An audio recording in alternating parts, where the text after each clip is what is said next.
வெண்பருத்தி நூலெடுத்து வாய் வெடிச்ச பூவெடுத்து நான் அணிஞ்சிட தொடுத்து வச்ச நடினமான மாலை இது.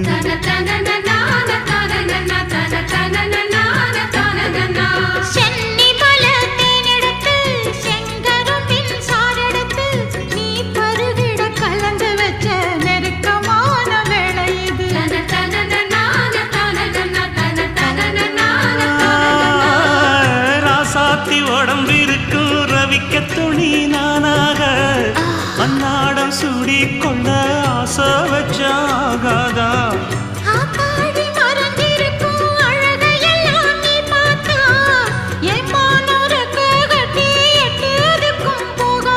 அடிச்சீனி சக்கரையே எட்டி நீயும் நிக்கிறியே நான் ஏங்கி ஏங்கி பார்க்கிற போறான்.